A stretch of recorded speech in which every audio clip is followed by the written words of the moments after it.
the humorless, out-of-touch American left. That's the focus of tonight's angle.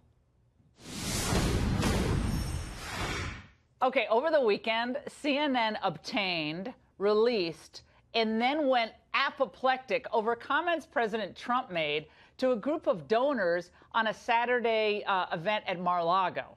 Now, Trump noted that Chinese President Xi Jinping was now going to essentially be president for life. And Trump added, "I think it's great. Maybe we'll want to give that a shot someday." China's great, and Xi is a great gentleman. He's now president for life.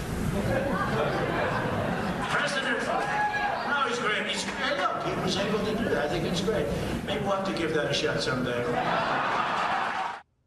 I can't do Trump as good as Trump can do Trump. Well, look, it is obvious from the audio that this was something called, in English, a joke. It's obvious to everyone except America's resistance media, which has all but lost touch with reality. This kind of consolidation of power is not just un-American. It's impractical. It's counterproductive. And we ought not to hold it up. Donald Trump is praising a man's consolidation of power that has been compared repeatedly to Mao's. Yeah, all he knows is, is it good for me and my image? Is it good for, Does it feel good to say right now? Does it feel good to say it right now? Yeah, I know it's even more visceral and stupid. Kind of there are strains of authoritarianism going on here in the homeland. That is something that the people in the room, I think, probably were laughing nervously at. I don't know. I wasn't there. Totally. Well, no morning jokesters there. CNN's Chris Cillizza saw something even more sinister. Under the headline, "This may be the scariest thing Donald Trump has said as president," he wrote, "Trump has demonstrated his governing theory is largely centered on taking as much as you can until someone stops you. That worldview is what makes Trump thought on Xi all the more chilling." Well, it was no more chilling than what he said on Saturday night at the Gridiron Dinner, which is a fun comedic event for the D.C. and business power players. Again, this is humor. The president jokingly referenced possible talks with North Korean dictator Kim Jong-un, saying, "As far as the risk of dealing with the madman is concerned, that's not his problem. That's his problem, not mine." In other words, Trump's the madman, trying to make fun of himself. So you know why the left is so agitated by these jokes? Because the president is besting them at their own game. And in the process, he's kind of endearing himself to the public. I have a question. Why should the left be the only group allowed to engage in a little sarcasm, a little comedy, a little self-deprecating humor?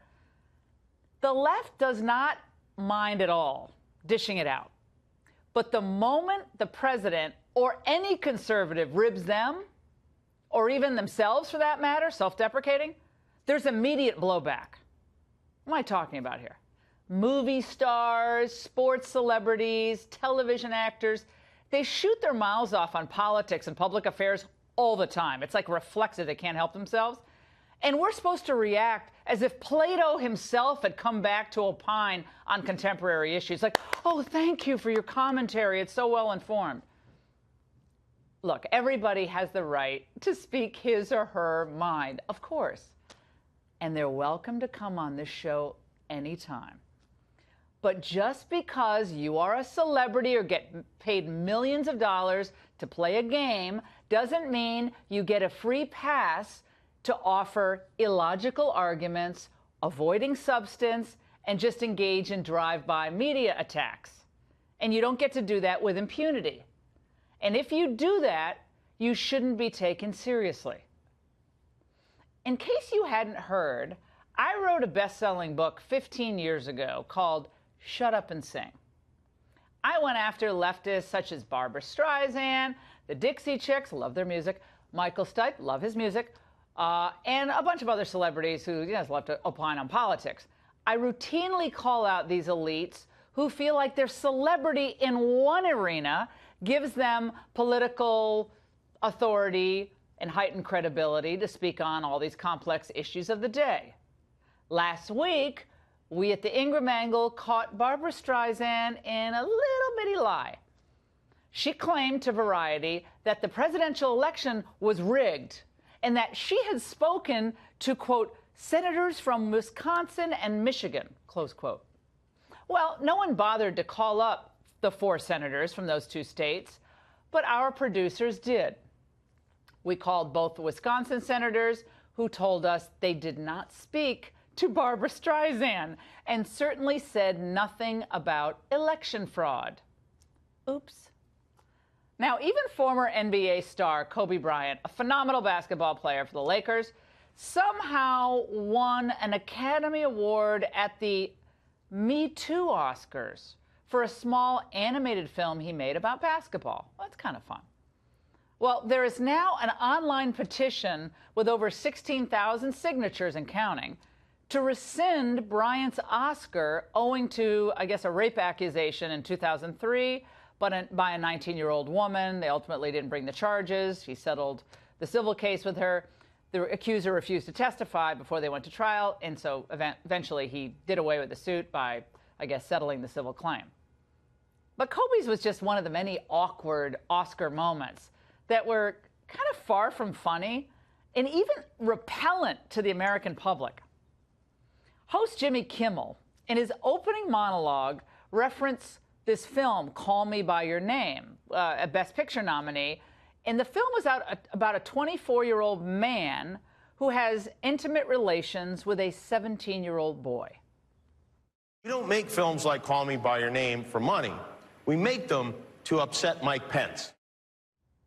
Okay, well, actually, you might not thrill the American people either, who saw few of the art house films celebrated at this tedious Tinseltown love fest last night.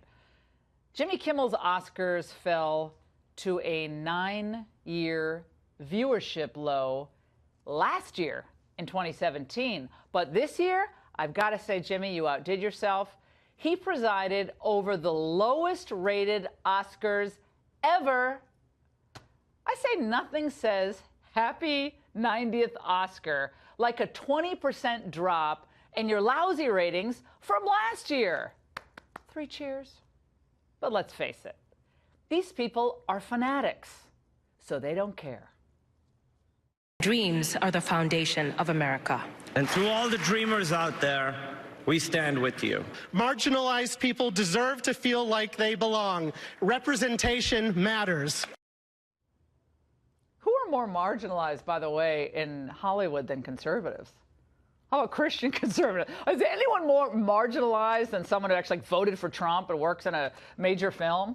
Come on, these people are just complete phonies. Hollywood, sports figures, all these people have one job. And this is why they get paid a lot of money, and good on them if they do get paid a lot of money and they're good at it. They entertain us. But instead, as we saw last night, they give us like bizarre political lines or storylines or characters that most Americans can't really relate to.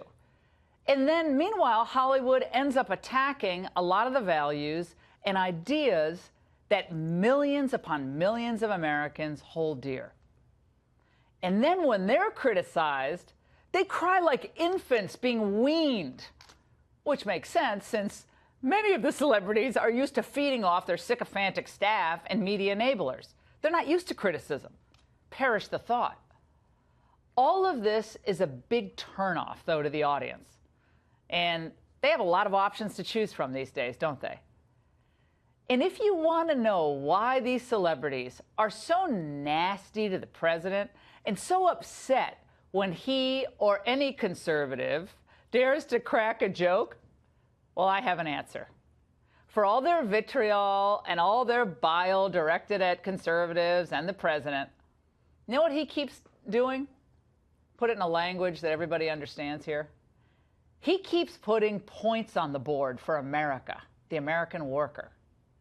And our audience is growing, while the Oscars audience is tanking.